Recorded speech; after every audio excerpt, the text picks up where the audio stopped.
Hello दोस्तों, नमस्कार। मैं भरत शर्मा एक बार फिर आपके सामने एक नया वीडियो लेके हाजिर हूँ। दोस्तों, आज मैंने ये सोचा कि आज मैं कुछ मन की बात आप लोगों से करूँ। सबसे पहले तो मैं आप लोगों को धन्यवाद देना चाहूँगा कि आपने काफ़ी लोगों ने मुझे सब्सक्राइब किया है, मुझे सुन रहे हैं लोग और सब्सक्राइबर बढ़ रहे हैं, व्यूज़ बढ़ रहे हैं। तो मुझे बड़ा अच्छा लगा। इससे मुझे इंस्पिरेशन मिलती है, प्रेरणा मिलती है कि आप लोग मुझ पे आस्था रखते हैं, मेरी बात को आप सुनते हैं, विश्वास करते हैं। मेरे लिए बड़े सम्मान की और गौरव की बात है और इससे मुझे प्रेरणा भी मिलती है कि मैं आगे भी आपके लिए कुछ और करूं। दोस्तों, मैं एक चीज़ महसूस करता हूं शुरू से। सन 2000 से मैं टीचिंग में हूं। 22 साल हो गए मुझे टीचिंग करते हुए। पहले प्राइवेट स्कूल्स में, कॉन्वेंट स्कूल्स में टीचिंग की, फिर मैं कॉन्वेंट स्कूल में प्रिंसिपल भी रहा, सीबीएसई स्कूल में। उसके बाद 2008 में मेरी गवर्नमेंट जॉब लगी और तब से मैं बेसिक एजुकेशन में सेवारत। दोस्तों, मैं एक महसूस करता हूं, जो मैंने अब तक का अपना अनुभव किया है, कि बच्चों को खाली किताबी शिक्षा देने से उनका कल्याण होने वाला नहीं है। आप बच्चों को खाली किताबी ज्ञान दें, खाली उनको शास्त्र का ज्ञान दें या खाली उनको उनके विषय का ज्ञान दें, तो उससे उनका कल्याण होने वाला नहीं है। क्योंकि मैंने अपने जीवन में ये देखा है कि कई बार बच्चे पढ़ने में बहुत अच्छे रहे, लेकिन उनके जीवन में कुछ घटनाएं ऐसी घटी कि उसकी वजह से उनका जीवन चौपट हो गया। तो मैं ये मानता हूँ कि बच्चों को पढ़ाई के साथ साथ ये ज़रूरी है कि उनको कानून का, समाज का भी ज्ञान कराया जाए। दोस्तों, आज मैं एक चीज़ कहना चाहूँगा, आप लोग इस पर थोड़ा सा ध्यान दें। मैं आपसे निवेदन करूँगा कि व्यक्ति को 3 चीज़ों का ज्ञान जरूर होना चाहिए। एक तो हमारे देश का कानून क्या है, हमारे देश का कानून क्या कहता है, तो कानून के अनुसार हम चलें। कानून से अगर आप लड़ेंगे या कानून हाथ में लेंगे तो आपका जीवन चौपट हो जाएगा, इसमें कोई संदेह नहीं है। आप चाहे कितनी भी मेहनत कर लें, चाहे भी कितने आपके पास संपत्ति हो, चाहे कितना पैसा आपने कमाया हो, चाहे कितना आप पढ़ने लिखने में होशियार हो, लेकिन उसका कोई लाभ आपको होने वाला नहीं है। 1 मिनट में जीवन चौपट हो जाता है।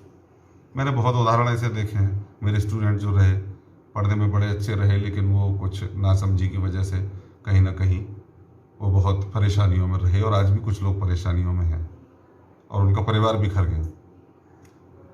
तो दोस्तों, मैं ये चाहता हूँ कि बच्चों को ऐसी शिक्षा दी जाए कि शिक्षा के साथ साथ उन्हें ये भी बताया जाए कि बेटा, हमारे देश का कानून ये है, कानून का पालन सबको करना चाहिए, कानून अपने हाथ में नहीं लेना चाहिए। अगर कोई आपको परेशान करता है, प्रताड़ित करता है, तो उसके भी तरीके हैं, उसकी भी व्यवस्था है। उस व्यवस्था के अनुरूप आप अपनी शिकायत करें, ना कि कानून अपने हाथ में लें। पहली बात। दूसरी बात, कानून के साथ साथ आपको समाज का ज्ञान भी होना चाहिए। आजकल के बच्चों में मैं देख रहा हूँ, जो हमारा नया परिवेश है उसमें समाज का ज्ञान ही नहीं है, सामाजिकता का ज्ञान ही नहीं है। वो लोग अपनी शर्तों पे जीते हैं, जो उन्हें चाहिए वो किसी भी तरह से वो प्राप्त करना चाहते हैं। दोस्तों, ये ठीक नहीं है। वी आर सोशल एनिमल, हम सामाजिक प्राणी हैं। ये बच्चों को समझाना होगा। जो बच्चे मेरा वीडियो देख रहे हैं, जो बड़े भी वीडियो देख रहे हैं, मेरी बात को थोड़ा सा गंभीरता से चिंतन करें कि अगर बच्चों को हमने ये भाव पैदा नहीं किया कि भाई हम सामाजिक प्राणी हैं, और सामाजिक प्राणी का मतलब है कि समाज के साथ हमें चलना है, कोई समाज के विरुद्ध काम हमें नहीं करना है। हमें कानून का ध्यान रखना है, हमें समाज का ध्यान रखना है, उसके बाद हमें अपना ध्यान रखना है। अगर ये 3 चीज़ें आप पूरी करोगे तो जीवन में कभी आपको कोई कठिनाई नहीं आएगी, ऐसा मेरा मानना है। आपका जीवन सफल जीवन रहेगा। अच्छा, कानून का मैंने आपको बता दिया क्या नियम है। अपराध आप करेंगे तो आपको क्या दोष लगेगा, क्या आपको पनिशमेंट मिलेगा उसका, ये मैंने आपको बता दिया। लेकिन ये मैंने आपको नहीं बताया कि आपके अपना नियम क्या है, आपका अपना कानून क्या है। एक सेकेंड, इसको डिस्टर्बेंस से मैं इसको बंद कर देता हूं। तो दोस्तों,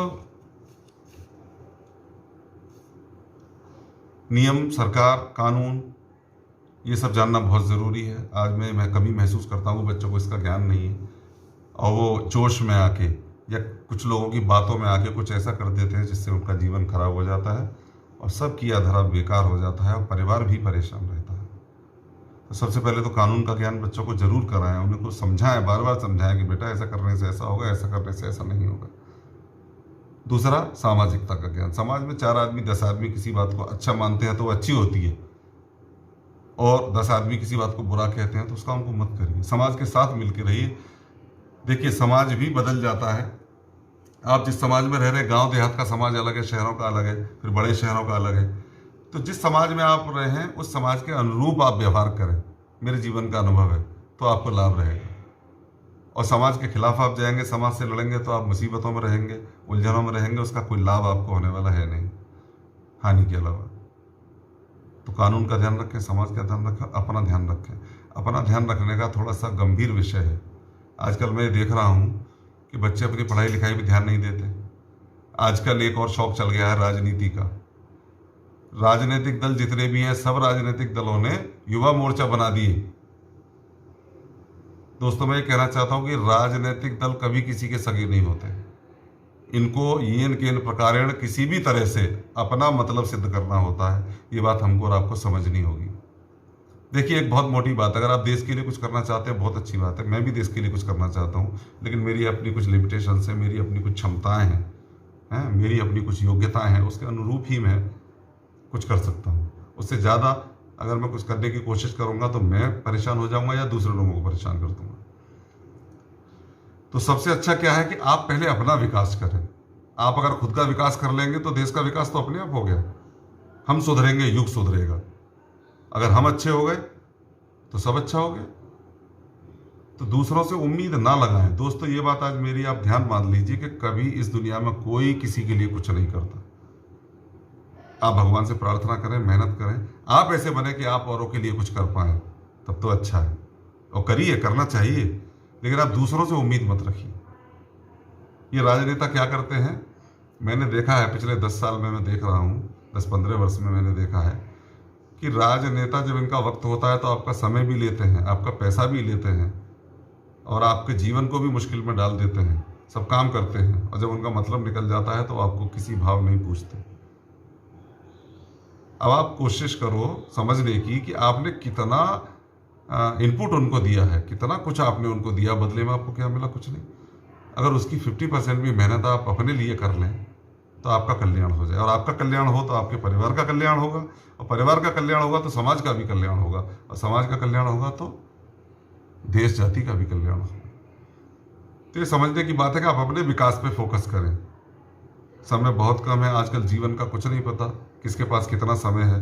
जीवन छोटा हो गया है। पहले 100 वर्ष व्यक्ति की आयु थी, अब 60-65 पकड़ना मुश्किल हो गया है। पुराने लोग हैं वो 70-75-80 तक जी रहे हैं।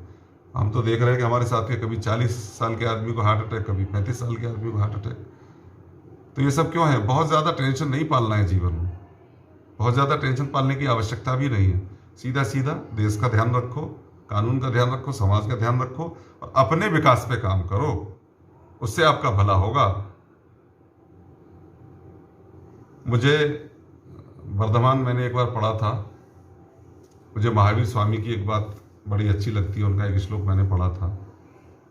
हे पुरुषात् तुमेव मित्रः किम वह्या मित्रमिच्छसि। हे पुरुष, तुम तुम्हारे ही मित्र हो, तुम बाहर किस मित्र की तलाश करते हो। अत्ताणमेव अविनिज्ञ एवं दुःखमुमुक्षसि।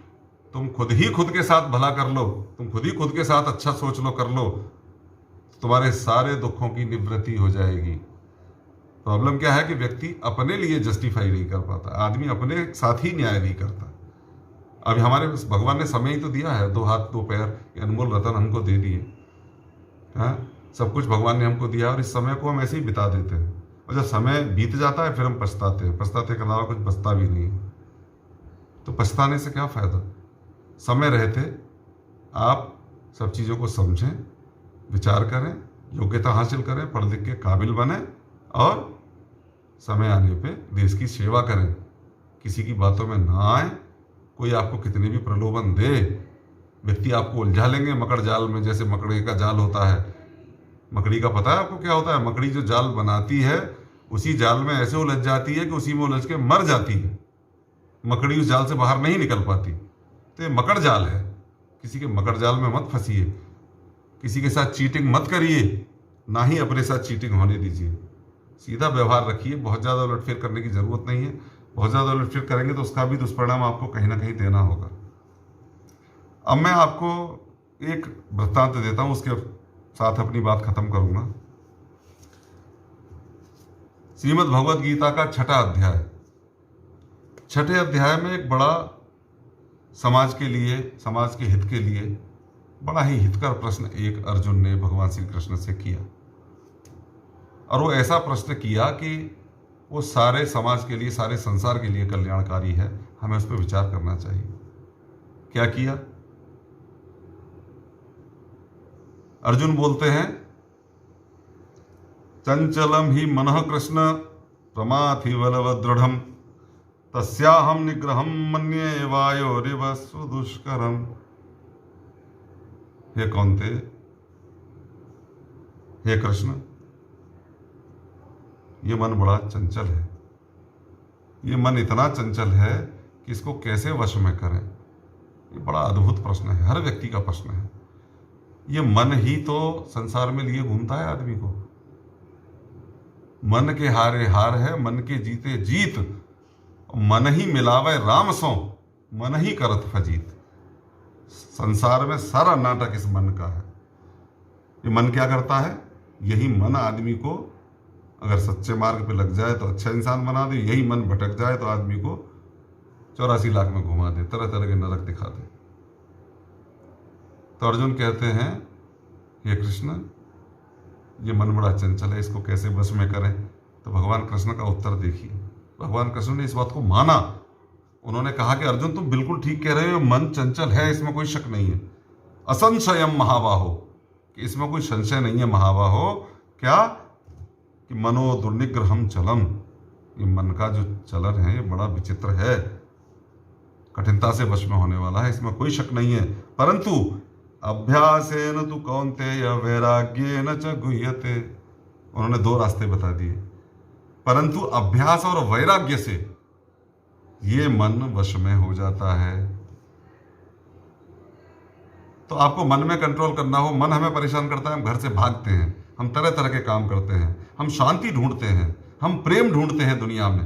दुनिया में कहीं शांति नहीं मिलती, दुनिया में कहीं प्रेम नहीं मिलता। अभी मैंने आपको महावीर स्वामी का बताया कि अगर आप खुद से प्रेम करेंगे तो सब कुछ हो जाएगा। आप खुद ही खुद के मित्र नहीं है तो दूसरा आपका मित्र कैसे हो जाएगा? आप पहले खुद का भला सोचिए।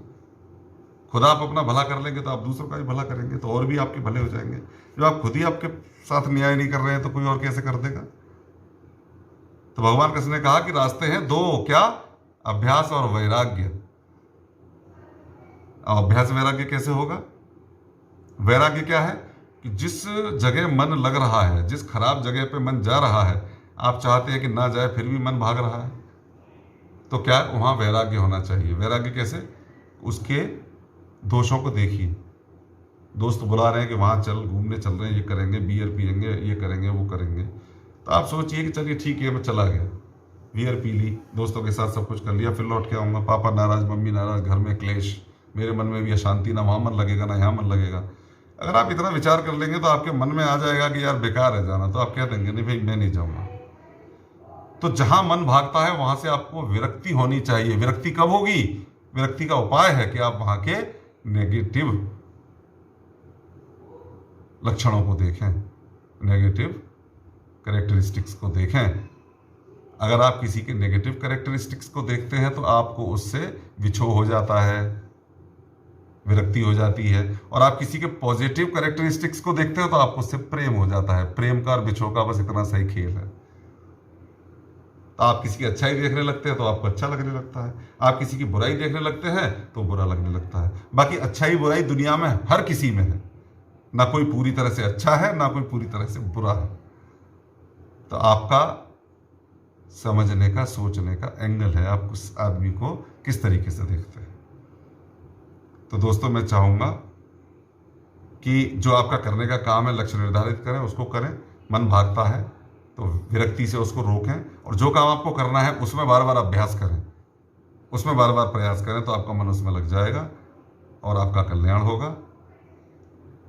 श्रीमद् भगवद गीता हमारा प्रमुख ग्रंथ है, श्री भगवान के, श्री हरि के मुख से निकला हुआ ग्रंथ है। एक एक अक्षर अनुसरणीय है, इसमें कोई संदेह नहीं है। मेरे अपने विचार आज मैंने जो उचित समझा आपके सामने रखे, आपको अच्छे लगें तो आप उस पर विचार करिए और अमल करिए, और ना अच्छे लगें तो ये समझ के माफ़ कर दीजिए कि चलिए ठीक है, कोई एक टीचर है, उसके मन में कोई विचार आया, उसने कहा, कोई बात नहीं, जाने दीजिए। नमस्कार।